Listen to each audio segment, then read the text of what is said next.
ಎರಡು ತಿಂಗಳುಗಳಿಂದ ಸತತವಾಗಿ ಏನು ಮಳೆ ಬರ್ತಾ ಇದೆ.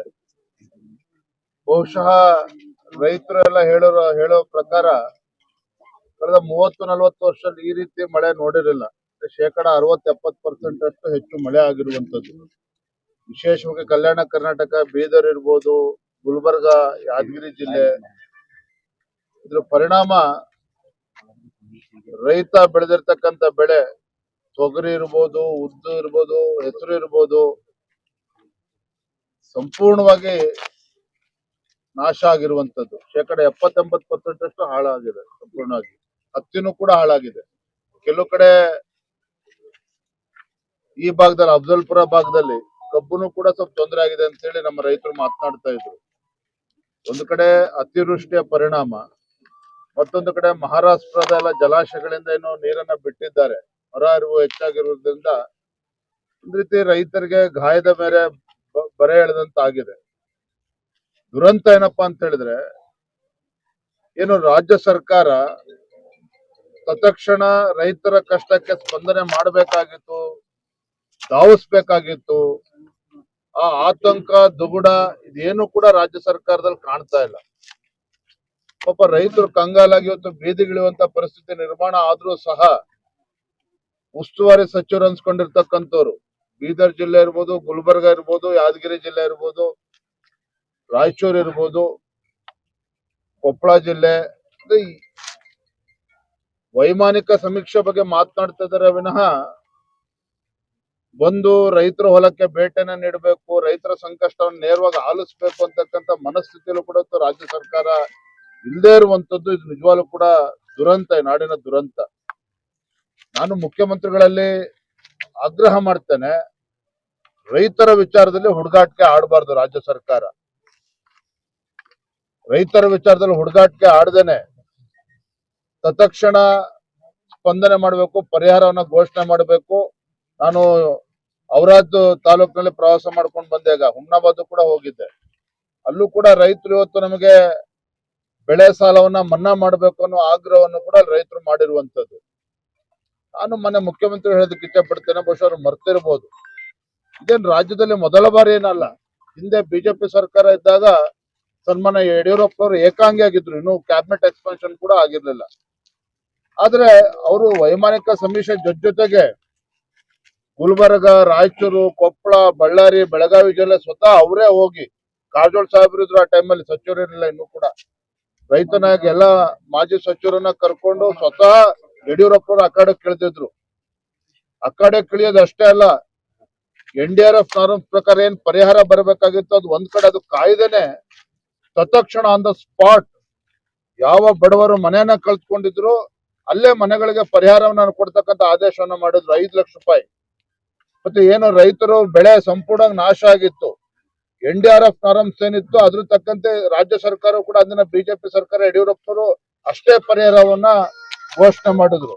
ನಾನು ಮೊನ್ನೆ ಮುಖ್ಯಮಂತ್ರಿ ಸಿದ್ದರಾಮಯ್ಯ ಹೇಳೋದಕ್ಕೆ ಇಚ್ಛೆ ಪಡ್ತೇನೆ, ಏನು ಜಾತಿ ಜನಗಣತಿ ಇದ್ರಲ್ಲಿ ಮುಳುಗೋಗಿದ್ದೆ ಕಾಂಗ್ರೆಸ್ ಸರ್ಕಾರ, ಅದ್ರ ಕಡೆ ನಡೀತದೆ. ಆದ್ರೆ ಇವತ್ತು ಆದ್ಯತೆ ರಾಜ್ಯದ ರೈತರ ಬಗ್ಗೆ ಇರಬೇಕು. ಈ ನಾಡಿನ ಬೆನ್ನೆಲುಬಾಗಿರುವಂತಹ ರೈತ ಇವತ್ತು ಸಂಕಷ್ಟದಲ್ಲಿ ಸಿಲುಕಿ ಹಾಕಿಕೊಂಡಿದ್ದಾನೆ. ಹಾಗಾಗಿ ರೈತರ ವಿಚಾರದಲ್ಲಿ ಹುಡುಗಾಟಿಕೆ ಆಡದೇನೆ ಇವತ್ತು ತಕ್ಷಣ ಪರಿಹಾರವನ್ನು ಕೂಡ ಘೋಷಣೆ ಮಾಡಬೇಕು. ಇದಕ್ಕೆಲ್ಲದಕ್ಕಿಂತ ಮಿಗಿಲಾಗಿ ದಯಮಾಡಿ ನಾನು ಈ ನಾಡಿನ ರೈತರ ಪರವಾಗಿ, ವಿಶೇಷವಾಗಿ ಕಲ್ಯಾಣ ಕರ್ನಾಟಕದ ರೈತರ ಪರವಾಗಿ ಕೈ ಮುಗಿದು ರಾಜ್ಯದ ಮುಖ್ಯಮಂತ್ರಿಗಳು ವಿನಂತಿ ಮಾಡ್ತೇನೆ. ಏನ್ ಮಾಡ್ತಾ ಇದ್ರೆ ನಿಮ್ ಕೃಷಿ ಸಚಿವರು, ಏನ್ ಮಾಡ್ತಾ ಇದ್ರೆ ನಿಮ್ ಕಂದಾಯ ಸಚಿವರು, ಏನ್ ಮಾಡ್ತಾ ಇದ್ರೆ ನಿಮ್ಮ ಜಿಲ್ಲೆಯ ಉಸ್ತುವಾರಿ ಸಚಿವರುಗಳು? ಜಿಲ್ಲೆನಲ್ಲಿ ಡಿಸ್ಟ್ರಿಕ್ಟ್ ಹೆಡ್ ಕ್ವಾರ್ಟರ್ಸ್ ಅಲ್ಲಿ ಕುತ್ಕೊಂಡು ಅಲ್ಲಿ DC ಜೊತೆ ಚರ್ಚೆ ಮಾಡೋದ್ರು ಸಾಕಾಗಾದ್ರೆ, ಇಲ್ಲಿರ್ತಕ್ಕಂಥ ಉಸ್ತುವಾರಿ ಸಚಿವರಂತೂ ಆಕಾಶದಲ್ಲೇ ಇರ್ತಾರೆ, ಅವರಂತೂ ನೆಲದ ಮೇಲೆ ಇಳಿಯೋದೇ ಇಲ್ಲ.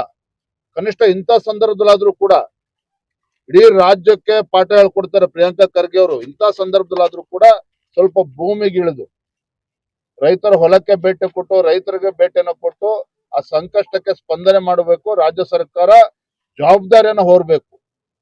ಇದನ್ನ ಇವತ್ತು ನಾವು ಆಗ್ರಹವನ್ನ ಮಾಡ್ತಾ ಇದ್ದೀವಿ. ಪರಿಹಾರ ಕೊಡ್ಲೇಬೇಕಾಗ್ತದೆ. ಯಾವುದೇ ಒಂದು ರಾಜ್ಯ ಸರ್ಕಾರ ಆದ್ಯತೆಯ ಮೇಲೆ ಕೊಡಬೇಕಾಗ್ತದೆ. ಇಲ್ದ್ರೆ ಭಾರತೀಯ ಜನತಾ ಪಾರ್ಟಿ ಕೈ ಕಟ್ಕೊಂಡೇನು ಕೂರೋದಿಲ್ಲ. ಆದ್ರೆ ಪರಿಹಾರ ಕೊಡೋದು ಒಂದು ದೂರದ ಮಾತು. ಕನಿಷ್ಠ ಒಂದು ರಾಜ್ಯ ಸರ್ಕಾರ ಇವತ್ತು ಬದುಕಿದೆಯೇ ಇವತ್ತು. ಹಾಗಾದ್ರೆ ಸಂಬಂಧಪಟ್ಟಂತ ಸಚಿವರು, ಉಸ್ತುವಾರಿ ಸಚಿವರು, ಕೃಷಿ ಸಚಿವರು, ಕಂದಾಯ ಸಚಿವರು ಏನ್ ಕಡ್ದು ಕಟ್ಟೆ ಆಗ್ತಿದಾರೆ? ಬೆಂಗಳೂರಿಗೆ ಸೀಮಿತ ಆಗಿದಾರಲ್ಲ. ನಾನು ಕೂಡ ನೆನ್ನೆ ಶಿಕಾರಿಪುರದಲ್ಲಿ ಇರ್ಬೇಕಾಗಿತ್ತು, ಇವತ್ತು ದಾವಣಗೆರೆ ಕಾರ್ಯಕ್ರಮ ಇತ್ತು, ನಾಳೆ ಹುಬ್ಳಿ ಕಾರ್ಯಕ್ರಮ ಇತ್ತು. ನಾವು ವಿರೋಧ ಪಕ್ಷವಾಗಿ ಆಡಳಿತ ಪಕ್ಷ ಕರ್ತವ್ಯ ಇದೆ, ವಿರೋಧ ಪಕ್ಷ ಕೂಡ ಅಷ್ಟೇ ಕರ್ತವ್ಯ ಇದೆ. ಇವತ್ತು ರೈತರು ಸಂಕಷ್ಟದಲ್ಲಿದ್ದಾಗ ನಾವು ಅವ್ರಿಗೆ ಧ್ವನಿ ಕೊಡ್ಲಿಲ್ಲ ಅಂತ ಹೇಳಿದ್ರೆ ಈ ಸರ್ಕಾರ ಇದ್ದು ಬದುಕಿದ್ದು ಕೂಡ ಸತ್ತಂತೆ. ಹಾಗಾಗಿ ನಾನು ರಾಜಕಾರಣ ಮಾಡ್ತಾ ಇಲ್ಲ. ನಾನು ಮಾನ್ಯ ಮುಖ್ಯಮಂತ್ರಿಗಳನ್ನ ಆಗ್ರಹ ಮಾಡ್ತಾನೆ, ದಯವಿಟ್ಟು ಆ ಪುಣ್ಯಾತ್ಪುರ ನಿಮ್ ಸಚಿವರುಗಳು ಏನಿದ್ದಾರೆ ದಯವಿಟ್ಟು ಹಳ್ಳಿಗಳಿಗೆ ಕಳಿಸಿ, ರೈತರ ಹೊಲಕ್ಕೆ ಭೇಟಿ ಕೊಡ್ಲಿ. ಯಾವ ರೀತಿ ಹೊಲ ಗದ್ದೆಗಳು ಇವತ್ತು ಮುಳುಗೋಗಿದ್ದಾವೆ, ಇವತ್ತು ನದಿ ತೀರದಲ್ಲಿರ್ತಕ್ಕಂಥ ಎಲ್ಲ ಇವತ್ತು ಒಂದ್ ರೀತಿ ಪ್ರವಾಹ ಉಂಟಾಗಿದೆ. ಹಾಗಾಗಿ ಸಂಪೂರ್ಣ ಬೆಳೆ ನಾಶ ಆಗಿದೆ, 70-80% ಬೆಳೆ ಹಾಳಾಗಿದೆ. ಇನ್ಶೂರೆನ್ಸ್ ಇನ್ನೂ ಕೂಡ ಬರ್ತಾ ಇಲ್ಲ, ಕೆಲವು ಕಡೆ ಬರುತ್ತೆ, ಕೆಲವು ಕಡೆ ಬರ್ತಾ ಇಲ್ಲ. ಅದು ಕೂಡ ರೈತರು ಪರದಾಡ್ತಾ ಇದ್ದಾರೆ.